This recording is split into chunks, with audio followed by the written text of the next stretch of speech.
Hello and welcome to this week's A Photographic Life. Diane Arbus, the most commended, respected, discussed, influential portrait photographer ever? For some, yes, and for others, well, photography is subjective. 2 and 2 does not make 4. It makes whatever you want it to make, as long as you can explain your answer and show you're working out. Anything else is just subjective. The working out makes it objective. Well, there's a big exhibition of Diane Arbus photography in New York at the moment, and I saw a review the other day on the hyperallergic website, and the headline itself, I suppose, drew me in. That's the sign of a successful headline. The points raised, I thought, were well worth discussing and sharing with you because, in a sense, I suppose, it brings forth the idea of the issues that photography is currently having and perhaps has been having for some time.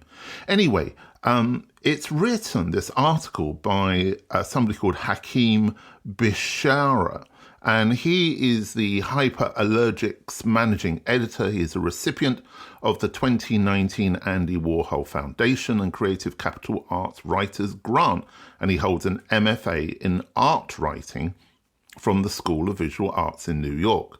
He's a writer. He's not a photographer.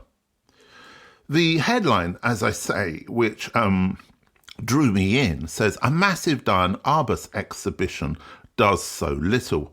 Questionable curatorial choices seem intended to prevent critical discussion in a major survey at Manhattan's Park Avenue Armory."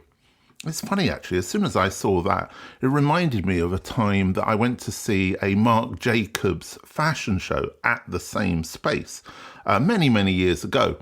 It was all dark, and I suddenly turned round because there was a little bit of shuffling directly to my right, and it was Madonna standing there. But anyway, that's something else. This is what the article says. It says, "The era of Diane Arbus's cold classist gaze is dead. It belongs to an America that no longer exists, and to an artistic school of thought that has run its course. Her freak photographs of disabled, disfigured and disenfranchised people she ambushed with a camera in asylums and hospitals were morally challenged when she made them between the 1950s and early 1970s, and have only soured over the decades. Now, with all the cruelty, I should say, of the world right in our faces, we don't need Arbus's bleak style of confrontational art. We're not looking to be shocked, disassociated and dispirited so that we can be led to some somber conclusion about the brutality of living. We've got plenty of that on our screens in our lives. Instead, we'd rather cling to every bit of humanity there is left and search for a kindness that's rare to find in Arbus's work." Making matters work, a major survey of the 20th century American photographer currently on view at Manhattan's Park Avenue Armory, is riddled with questionable curatorial choices that seem intended to prevent critical discussion of Arbus's legacy. Despite their volume and scope, reflecting several periods of the artist's development, the prints are displayed in no particular order, neither chronological or thematic. Visitors wander through a dimly lit maze of randomly hung photographs, carelessly bundling together distinctly different subject matter. A melange of upper Manhattan bourgeois couples, carnival workers, nudist hippies, and women impersonators, with zero context apart from a terse timeline of the artist's life on a wall outside the exhibition. The result feels like a real-life doom scroll where untitled photos of unnamed people with disabilities captured with deer-in-the-headlights expressions on their faces appear right next to handsome, well-composed actors and writers such as Jane Mansfield, Mae West, Norman Mailer and Germaine Greer. Absent are wall labels with useful information about these pictures, who many of these subjects were, how she met them and what they thought of her photographs of them. It's been almost a decade since the last major survey of Arbus's work, hosted at the bygone Met Brewer on Madison Avenue in Manhattan. That show featured just about 1/3 of the photos now on view at the Armory. It's disappointing that the organisers of the most extensive Arbus retrospective to date willingly abandoned their historical responsibility to continue the ethical debate over this major figure in American photography in favour of a spectacle-based immersive experience. They missed a precious opportunity to do justice not only to the people in the pictures, but to Arbus as well. Well, there's lots to chew over there, isn't there? I mean, Fiona and I on the Seesaw every month talk about the fact of how a poorly curated, presented, hung, organised exhibition of photographic work can really do a lot of damage to the photographer and the work. It's not easy to put together a successful photographic exhibition, but when you're working with Arbus and you're in the centre of Manhattan, I think the pressure is really on you to get it right. The other elements that are spoken about in that review, I suppose it's a review, but I have to say, for me, it felt more just like a think piece. Maybe it's written just to get people like me to talk about it. I don't know. I didn't get a sense that this guy really knows an awful lot about Arbus's work, where it came from and the people who have photographed in it. I'm sure that you, in hearing the description of the pictures, immediately know which ones are being referred to. But then, of course, that raises an issue, doesn't it? You know, are photographic exhibitions just for people who know about the photography and about the photographer? Or should they be for a more mass market? So they should, and they have a responsibility to explain the work, to put it into a context. Again, something Fiona and I talk about an awful lot. The beginning of this piece, talking about Arbus's cold view, I think is perhaps more important. That idea that the person here writing the article, the writer, feels the need to get something from Arbus's work that he wants rather than what she intended to do, I think is very problematic. I often say that with photography, it's the photographer who understands the expectation. There's no way in which a photographer can meet everybody's expectation. And I think it's unrealistic of anybody going to review work to think that their expectations are going to be met. They might be, they might not be. They might be challenged. I think that latter, challenging, is more important. Now, of course, I'm going to put it over to you. Is this a Diane Arbus backlash? And if so, what do you think? My apologies there if there was a little knock in the audio. That was me getting overexcited and hitting my watch on my desk. You can't see me doing this, but my arms and hands are quite often flailing around. Anyway, whilst we're talking about people talking about photography and writing about photography and talking about what do photographers know and don't know, because I think in a sense that's what most people writing about photography who aren't photographers do. Anyway, I saw something on Threads. I've been on Threads recently. Boy, it is full of people asking dumb questions, and I have no understanding why, although I do enjoy occasionally responding to them with what I consider to be not rude, but perhaps appropriate responses that they're not expecting. Anyway, I saw somebody the other day from an account, Todd Ow Young, Toddow Young. I'm not aware of him as a photographer, but he seems to be popular. And he was sharing some wisdom. He seems to share quite a bit of wisdom. Anyway, he was sharing some wisdom that for me is kind of nothing new, but maybe to you, maybe to others it is. I don't know. Anyway, he said this: Rolling Stone photo editors are looking to match personality and what a photographer can draw out of subjects as much as the images or style, and who can fit the vibe of an artist to make them feel comfortable to make the images the photo editor and PR artist envision. The RS editors are always happy to hear from photographers via email or to receive promos. Well, I'm not so sure about that. But anyway, what I found kind of interesting about this was it was being put forward as this kind of great revelation that Rolling Stone photo editors are doing this thing.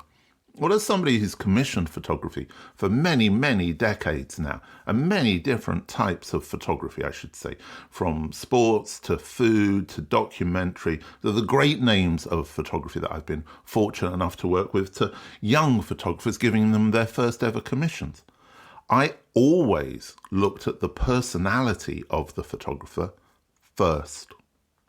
I needed to know, could that photographer actually engage with the person that they're being asked to photograph?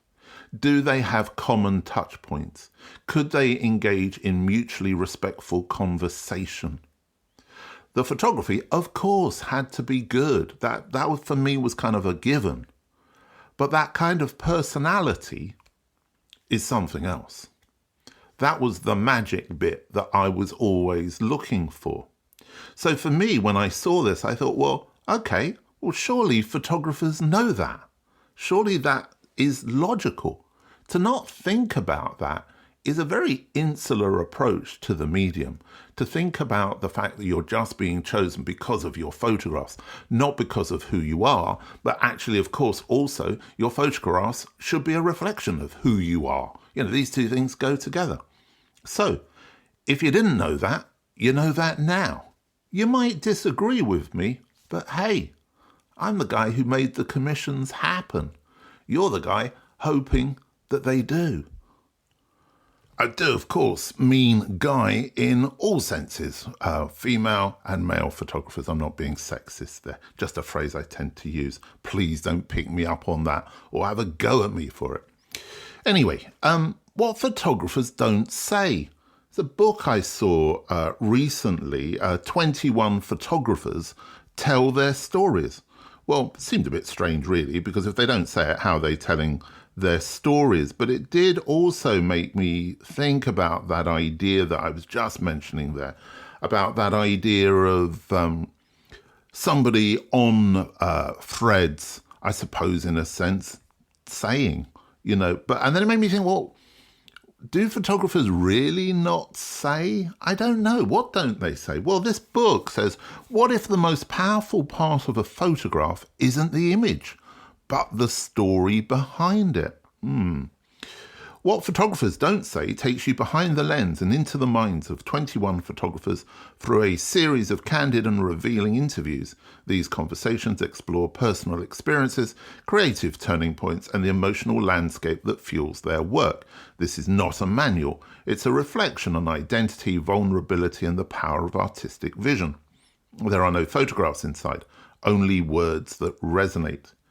QR codes provide direct access to each photographer's portfolio, inviting you to discover their images in real time on your own terms.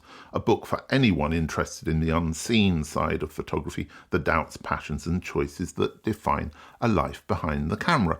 Now, of course, there is nothing new about this idea of interviewing a series of different photographers and finding out a little bit more about them. One of the most famous, I suppose, is Dialogue with Photography by Paul Hill.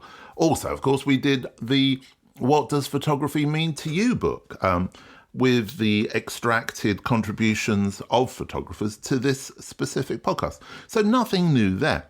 The photographers who are included in the book, I have to say, I didn't know any of them. Marta Bevaquer, Settimo Benediso, Lina Bessonova, Andrea Botto, Mustafa Saba, Monica Silva. Now, the list goes on. Now, I'm sure that's probably a failing in me that I'm not aware of these photographers' work, but I do my very best to keep updated with new work and new photographers, but there are so many out there now that it's very hard to keep up to date. I think the key issue I have with this is that, the most powerful part of a photograph isn't the image. Well, it's the images that you're making as a photographer, which surely are the most important and the most powerful. And on the basis of that powerful and important image, then I'm interested in hearing about the photographer. I'm not interested in hearing about the photographer if they haven't made work that connects with me. And I think, to a certain extent, of these photographers included in this book, there wasn't much work there that I really felt was powerful or important. It seemed to me as if it very much fell, I should say, within this kind of generic approach to photography, particularly art practice-based photography that we're all seeing now. Perhaps this also fits in with what I was talking about with Diane Arbus, where her work now does not sit within the contemporary canon of the kind of work that's being produced. I'm not sure if that's good or if that's bad. Personally, yes, I do. I think it's good that it doesn't fit in. I wish there was more work being produced that didn't fit in. So what do photographers don't say? Or what photographers don't say is a strange concept, isn't it? Well, I think they say everything. I don't think there's ever been a time when you could access more photographers talking about their work and showing their work. Seems to me a slightly failed concept. But anyway, I wish them luck with the book. Let me know what you think. I've recently been decorating the outside of my house. Not been great in this hot weather, and also as somebody who isn't very keen on heights, being at the top of a ladder clinging to a paint pot and a small brush isn't great fun. But anyway, part of this process was redecorating, or relaying, I should say, a flat roof with fiberglass and all those kinds of things, which I quite enjoyed, and it worked out really well. I came across an expert store that I went to near to where I live, actually called The Roof Shop. Perfect, said exactly what it did on the tin. Couple of guys in there, super friendly, super helpful. They actually told me that what I was planning to do was right, but they gave me another way to do it, which actually saved me a lot of money. So that was really good. And I always do believe in looking for expert advice, whether it's photography or writing or a roof, or, as I've also just recently done, relaid my drive. So all of those things require expert knowledge. But there was a phrase that the guy in the roof shop used. He said, when you're applying this particular material, use a brush. And he said, use positive pressure. And I said to him, that's good. I'm going to be using that in the podcast. Obviously, he had no idea what I was talking about at all, as he's not a podcast listener to us anyway. And he just smiled and I left. But I thought, what a great phrase, positive pressure. I think that's what I try to put forward and to use in having some kind of impact in engaging in conversation and instigating conversation around the photographic medium. So this week's phrase, see if you can drop it into one of your sentences, is positive pressure. And of course, there is another phrase which I use every week. And as it's been super hot across Europe and in the UK, it's definitely good advice. Take care.